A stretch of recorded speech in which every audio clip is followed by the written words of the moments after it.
Okay, so let us start our session of mathematical physics. And our first speaker is Professor Rinat Kedem. And her research area is mathematical physics and representation theory of Lie algebra and related topics. And she got a PhD in 1993 in physics from Stony Brook, and she was a research fellow in several places, including University of Kyoto and University of Melbourne and UC Berkeley. And she has been University of Illinois Urbana-Champaign since 2001. And today she will talk about Fermionic spectra in integrable systems. So please welcome our speaker. Thank you. Okay, so kind of late in the conference, and you've seen many things, so hopefully this will tie into a few of them. Yes, very briefly, what we're talking about. So this is sort of this is the mathematical physics section. So this is not a representation theory talk, and so there's a physical motivation behind this, and you have to start with a two-dimensional model in order to make an excuse for what we're going to do. So you'll have just sort of a lattice model in two dimensions, periodic boundary conditions, and a set of configurations C, and some Boltzmann weights, depending on variables sigma which live on the edges.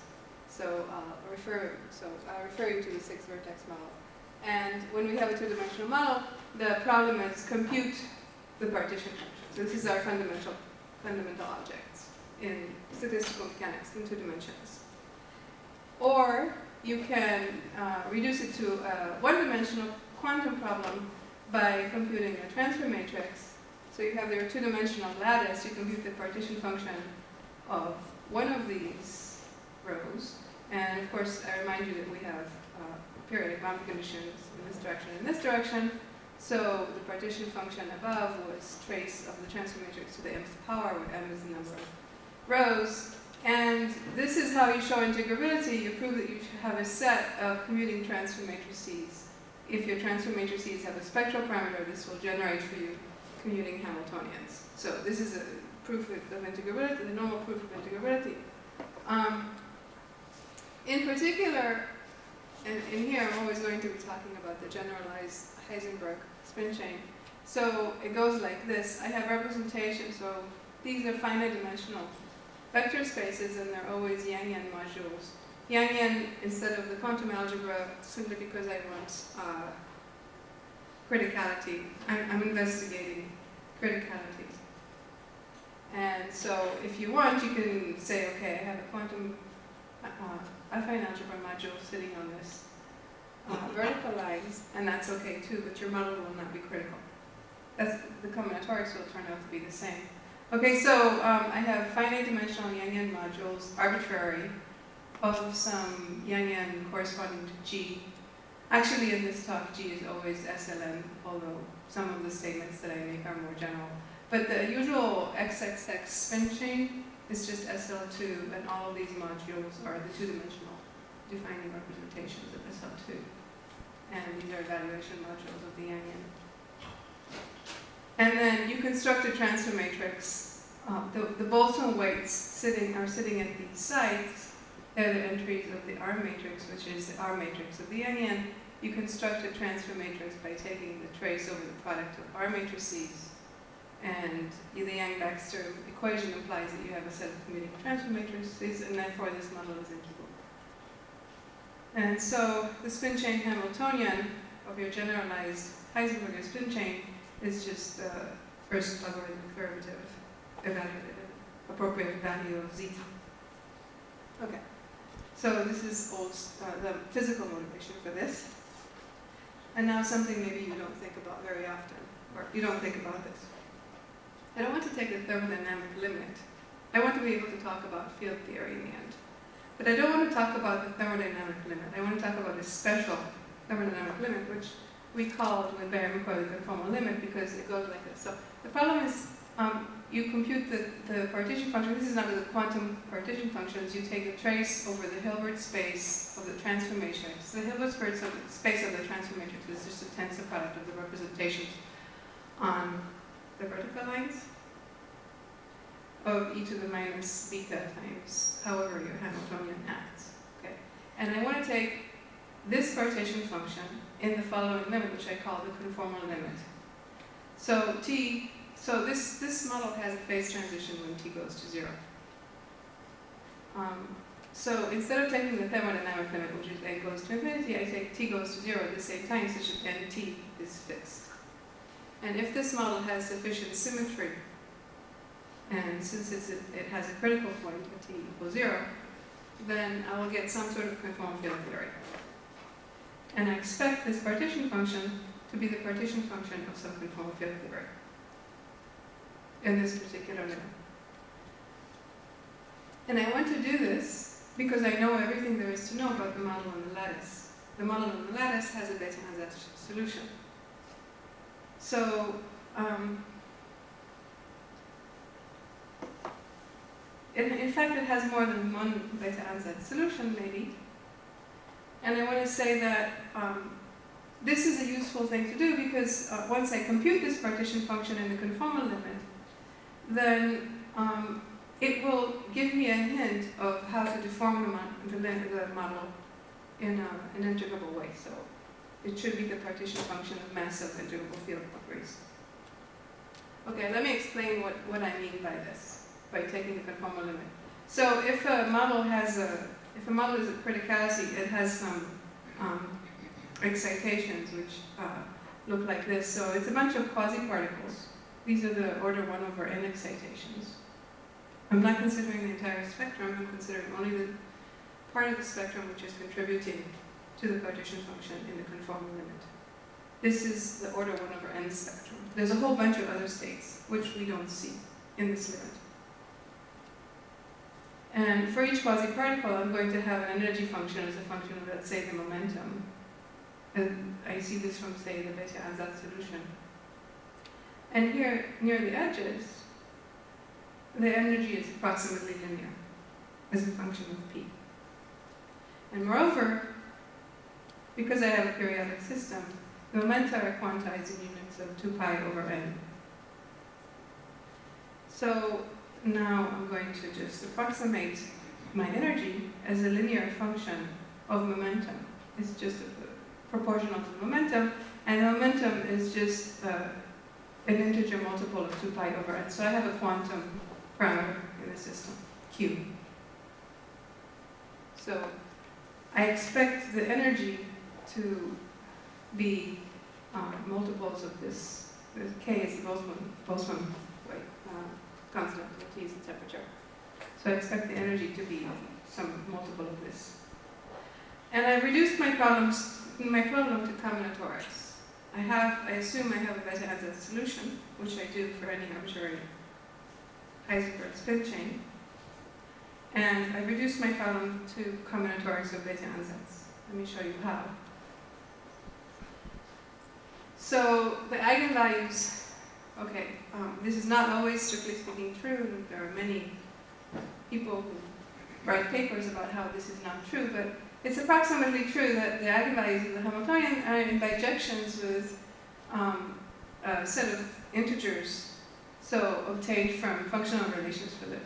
So the beta-Ansatz equations are obtained from certain functional relations. Maybe the transfer matrix satisfies some functional relations, or maybe you use Baxter's equation to get your beta-Ansatz equation. There's more than one set of beta equations that describes the solution to a certain system.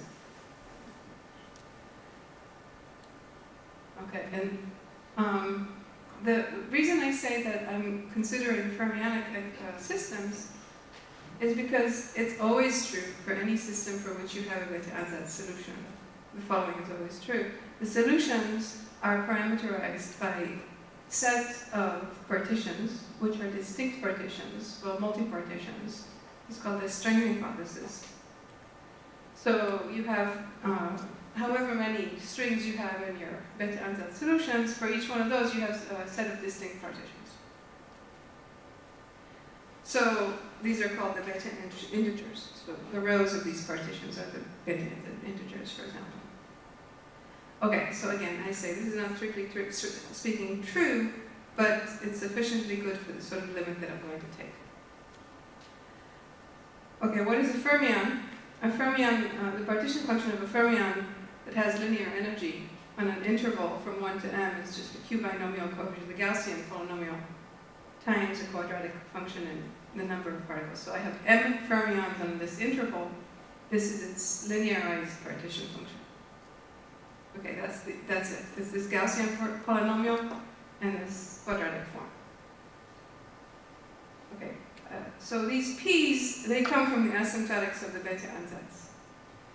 So here we've posed, we decided that the energy function is going to be linear.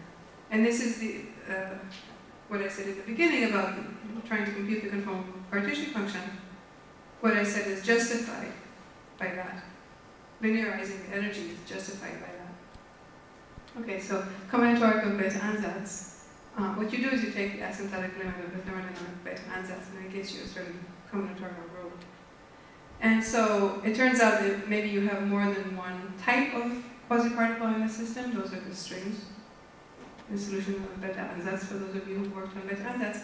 And these integers p. But the integers p, okay, these are not pure fermions because the integers p depend on some data. They depend on the Cartan matrix of that algebra, but they also depend on the number of particles in the system. So if you sum over all possible numbers of particles in the system that you have a product of q binomial coefficients and then some sort of quadratic functions of the number of particles in the system. But this thing here, it would be pure fermions if this didn't depend on m. So they're free fermions, but they interact in this kind of combinatorial way.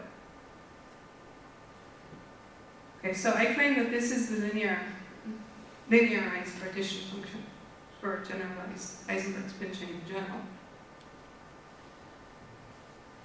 Okay, if I consider a sufficiently nice stabilized limit of the Heisenberg spin chain, I'm going to get a conformal field theory.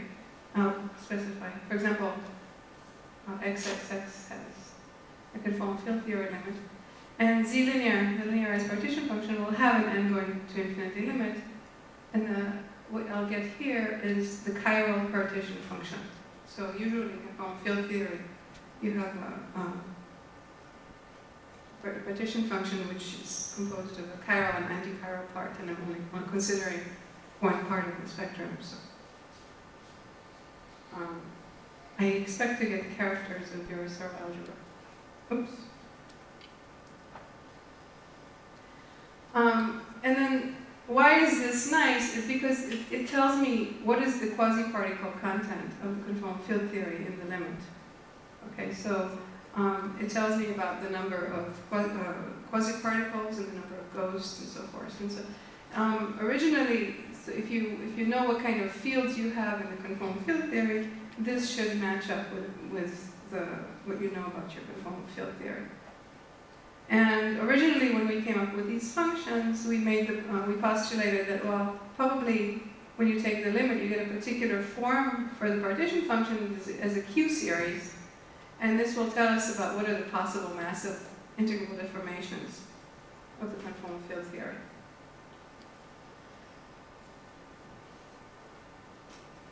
Okay, so the Hilbert space of the generalized spin chain that I gave you is just a tensor product of finite dimensional representation. So again, everything is finite dimensional, and so we defined a grading for the linearized energy function, which is just the number of boxes of these multi-partitions. It's quantized in units of h. And the linearized partition function is going to be a polynomial for the finite system in Q, and it's just sum over multi-partitions with combinatorial rules. And for the XXX model, each one of those representations, the Lie algebra is SL2, so considering representations of the Yangian of SL2, and each one of the representations is a two-dimensional representation, and the limit of 0 Q of this chiral partition function is just a character of level 1 affine SL2. So it's the chiral part of a West Zumino-Witten level 1 conformal field theory. Okay, so this is a kind of limit construction. I start out with a finite dimensional space, and I go to an infinite dimensional space. And this kind of game has a long history. People try to play this game in various ways. So I'm playing this as just part of a story. So, for example, if you look back,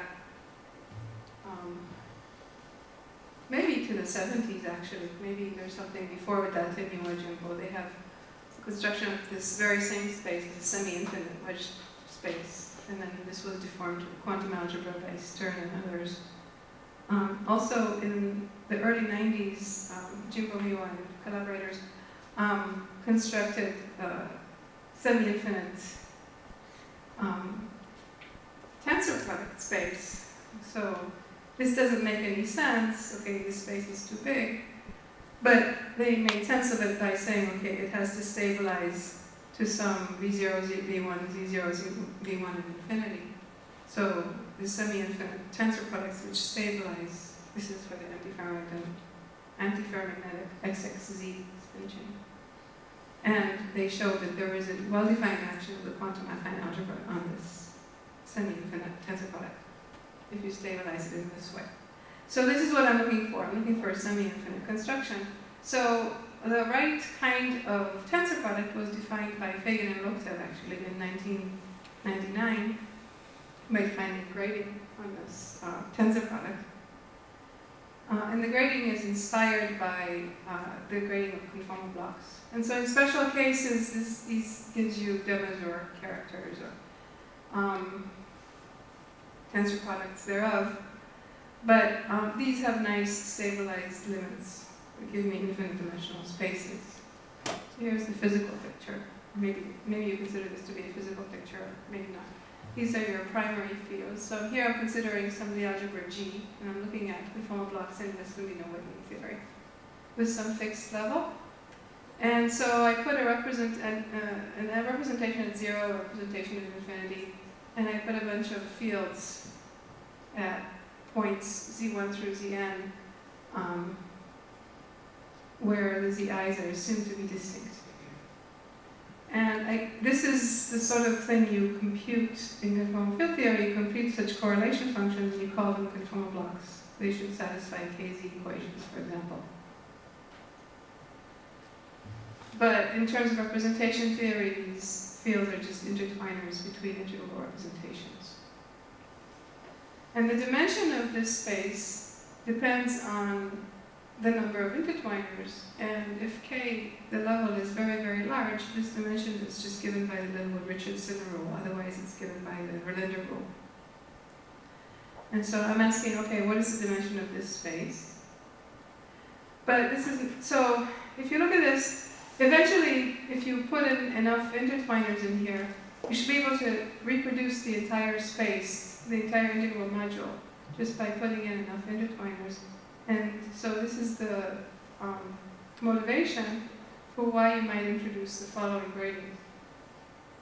So in here, each one of these intertwiners depends on the finite dimensional representation of the affine algebra, not the Yangian. So I've moved from the Yangian to the affine algebra. So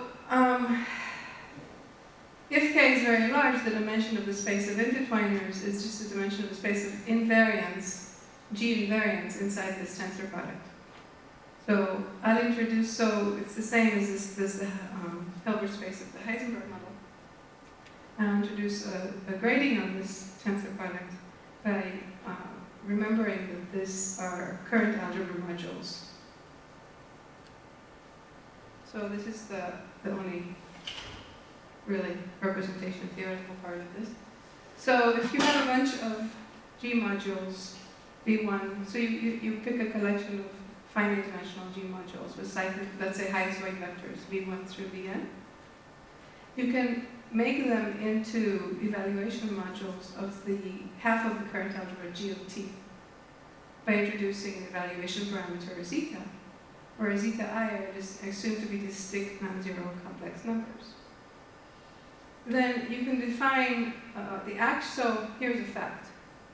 If these zetas are distinct, if I acted with a universal developing algebra of G on this tensor product of highest weight vectors, I would only get part of the space. I wouldn't get the whole space because this is not an irreducible G module. But if I act with a current algebra, in fact, I get the entire space, the entire tensor product. Okay, so this is the key. But on the other hand, this algebra, the universal developing algebra of the current algebra, is graded by degree of T. So, therefore, this space, U of G of T acting on the tensor product of highest weight vectors, inherits a filtration and a grading, and I can take the associated graded space and I've introduced a grading on the tensor product. So I started with a tensor product which decomposes into irreducible G modules with some multiplicity space M, and I've introduced a grading which they call star. This is like a Loktev and Fagan definition. I made this into a graded space, and this grading is somehow compatible with my energy function in the conformal field theory. And then I define the Hilbert polynomial associated with this graded space, and the character of this entire, so this is the graded tensor product, the character of the entire graded tensor product is the sum over all irreducible modules. And it's graded by Q, and it has Z, where Z is e to omega, the fundamental weights. Okay, here's an example. So this is the only time I'm going to show this formula, but it's an important formula. So the character for SL2, I only have symmetric power representations. So let me take the two-dimensional representation n1 times and the k plus one-dimensional representation nk times. Then the character of my graded tensor product, it looks like this. The Q polynomial that appears here, this is a polynomial in Q, has this Fermionic form. Here I'm summing over partitions, and over one partition, and the size of the partition is fixed by these n's and this L. Okay, so it looks like this. It looks like a product of binomial coefficients. And these integers, okay, they're just a function of mu and n. Okay. In this formula, there's an infinite number of quasi-fermions. So it's not very nice for taking the conformal limit, because if I take the limit when the size of the system goes to infinity, I'll have an infinite number of these products, and I don't really know what goes on there. So, however, I do know that it is a character when there's a finite number of factors here. If, for example, I only have VK, none of the other modules, then I get a de Mazur module, an affine de Mazur module, which is a subspace of the K, level K affine SL2 module. So I know that it has a nice limit if I choose a stabilized limit. If I choose a stabilized tensor product. Oops. For level 1 modules, for SLN, or for any G, if I take Kirchhoff-Schüttikian modules, so in the case of SLN, these are just the fundamental modules, fundamental representations. Then the graded tensor product, it looks very similar, so you just have to take into account the simple root data. And so it looks basically the same, you just need to, there's a Cartan matrix in there. And in the stabilized limit, this can be used to construct level 1, actually G hat modules, which is affine integral modules. Okay.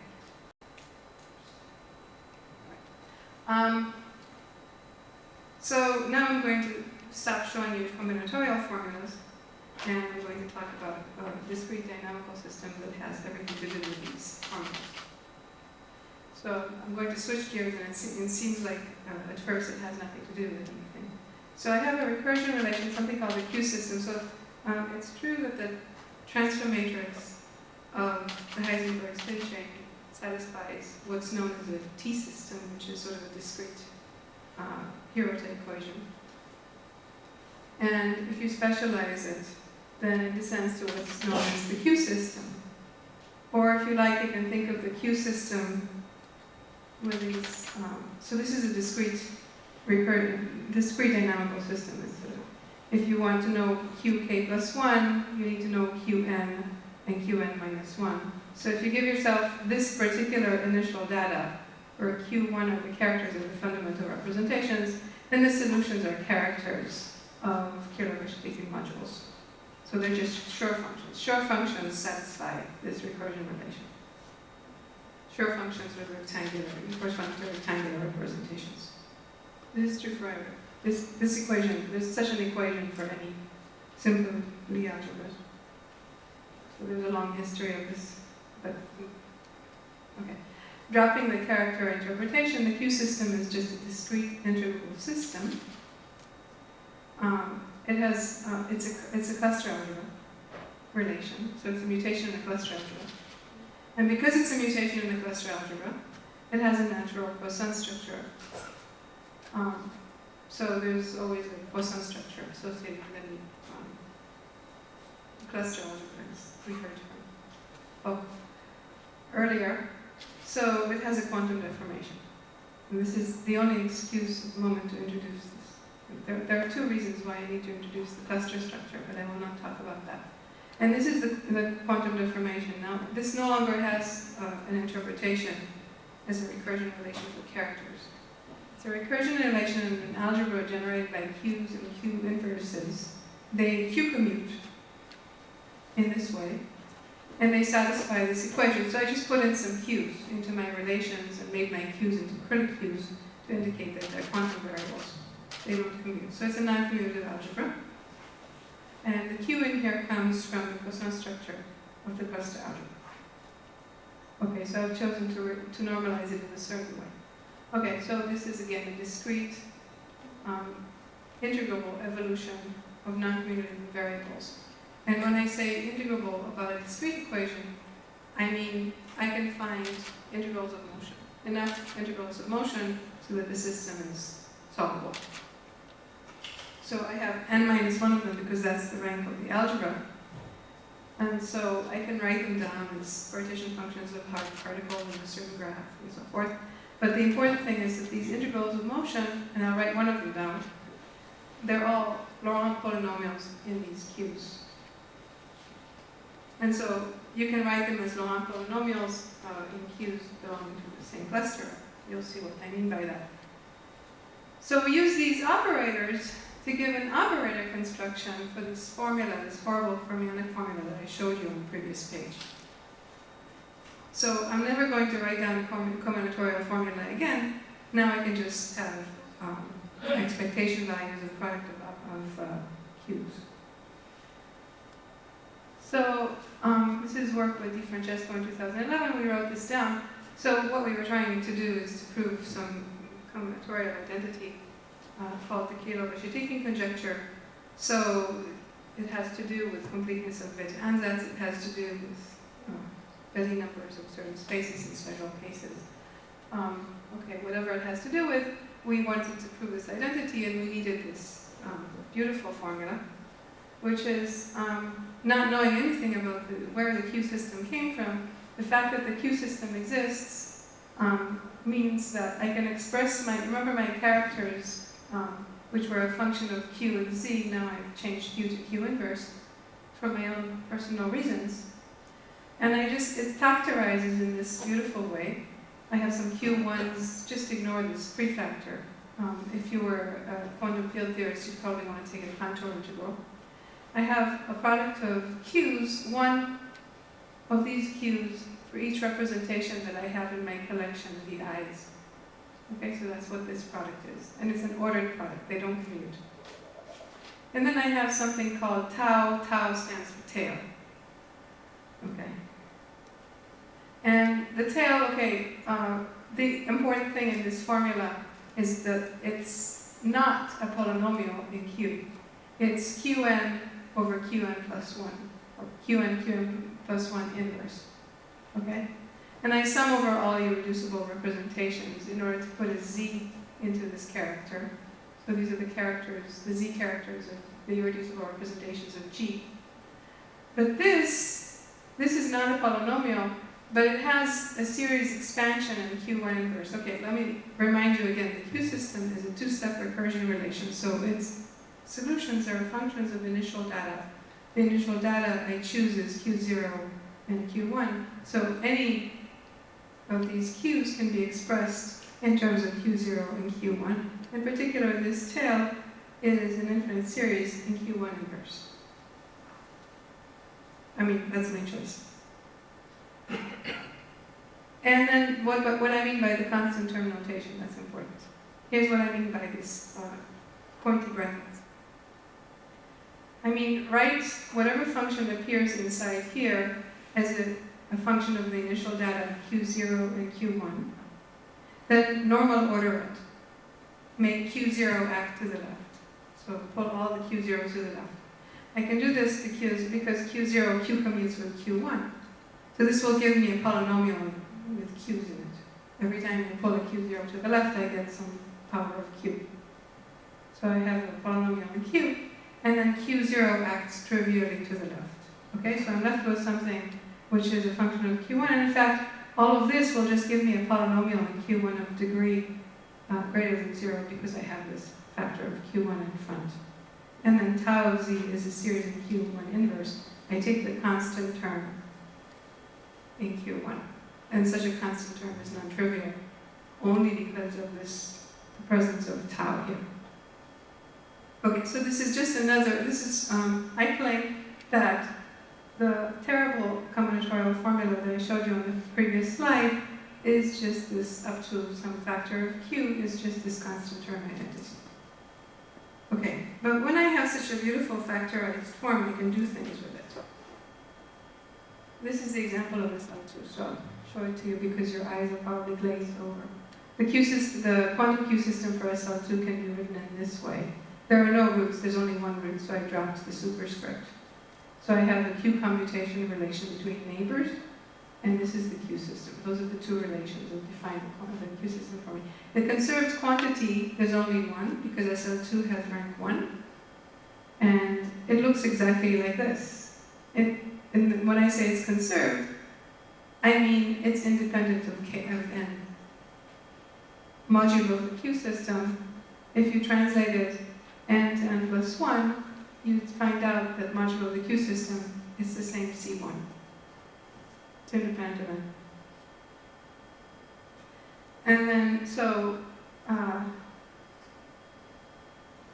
the constant term that I wrote before, I was able to remove all the superscripts so you can see what's actually going on. And tau is just, okay, you have to sum over, so short functions, and z1, this is not c1, this is z1 inverse, or also known as z2. Okay, it's another typo. And then the limit of qn inverse, and then to L plus 1, where L is the representation I'm talking about. Okay, so that's for SL2. And now I can play the constant game. So the constant game is the following. I have conserved quantities, so I can stick them in the middle here of my constant term identity. And I can act to the right, and I can act to the left. That's how you get the Tole equation from Whittaker functions. If I act to the right, it's a miracle. They just, these conserved quantities just act by the characters of the fundamental modules of SLM. On the other hand, I can write act to the left. So I can write any conserved quantity as a Laurent polynomial in some qk minus 1, and act to the left, and this will give me a difference equation, or a variable for this constant term identity. And so here's an example for SL2, and that's all I'm going to write down. And then so this S has to do with removing or inserting a representation of SL2. So this is the k-dimensional representation. This is the k plus 1 dimensional representation. If you've seen this equation, if you've seen this difference operator before, then please tell me, because I don't know what it is. But if k is equal to 1, this is just the quantum total operator, the difference total operator, I claim. So S1 inserts representation, S1 inverse inserts the representation, S1 removes the representation. So this is basically chi-n plus 1 and chi-n minus 1. So this is actually just the quantum difference total equation. Therefore, the character is a class 1 Whittaker function for UQSL2. So I've got a quantum group now. Remember, Q was my grading parameter, and now it's the Q of the quantum group. But it's not, it's actually an interesting form of the Whittaker function because I told you it was a polynomial in Q inverse in Z1 and Z2. So it's a polynomial solution. Okay, and then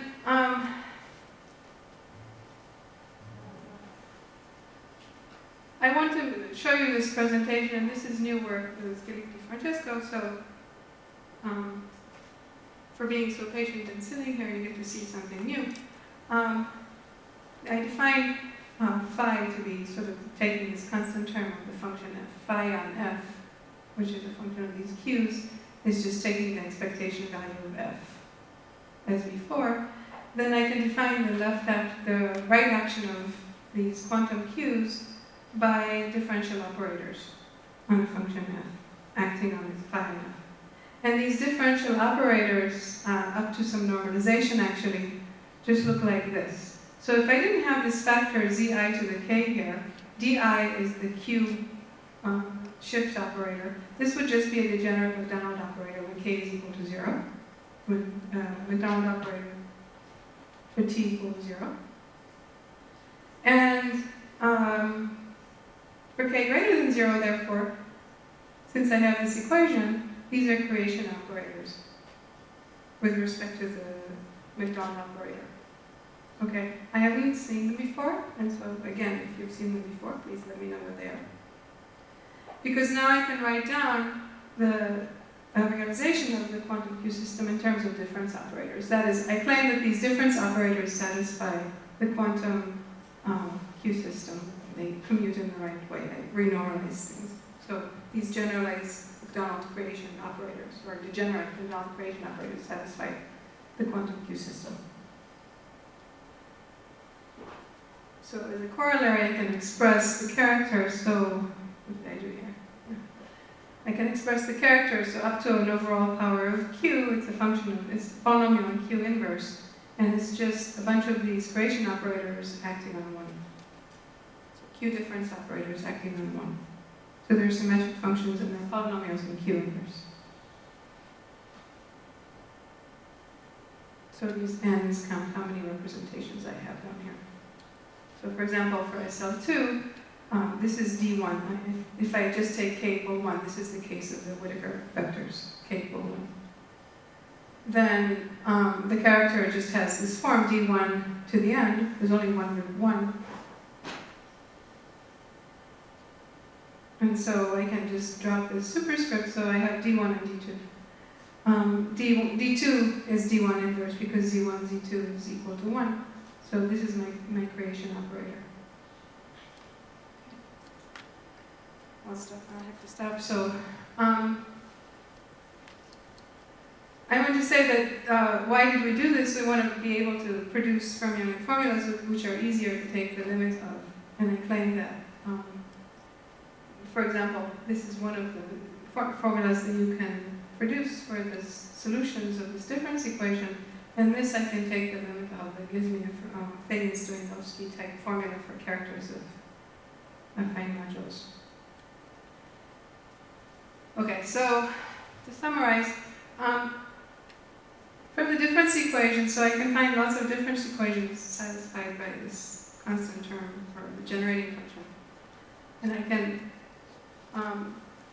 use these difference equations, I can derive a zoo of fermionic expressions for either Virasoro or W algebra modules or affine algebra characters if I take the appropriate stabilized limit of tensor products. Okay, so just an arbitrary tensor product doesn't have a nice limit, I have to take a stabilized limit. So there are various fermionic formulas known, and there are various fermionic formulas which are unknown, and I claim that I can generate these from these difference equations. And then the other thing is that I don't believe that this family is unknown, I just haven't identified it beyond the difference total equation, which I showed you for SL2. If I consider characters for higher k, the Mazur type modules, I would like to know what those are. But at k equal 1, the graded characters are polynomial versions of class 1 Q Whittaker functions. And the degenerate Macdonald operators appear to be the zero modes of some algebra which is generated by the quantum Q system. And at this point, I don't know what to call this algebra, a partial quantum Q systems. Again, I don't believe that it's entirely unknown, but it's not the W algebra. It's much simpler than the W algebra. So if anybody here has answers to any of my questions, I'll be happy to hear them. Thank you.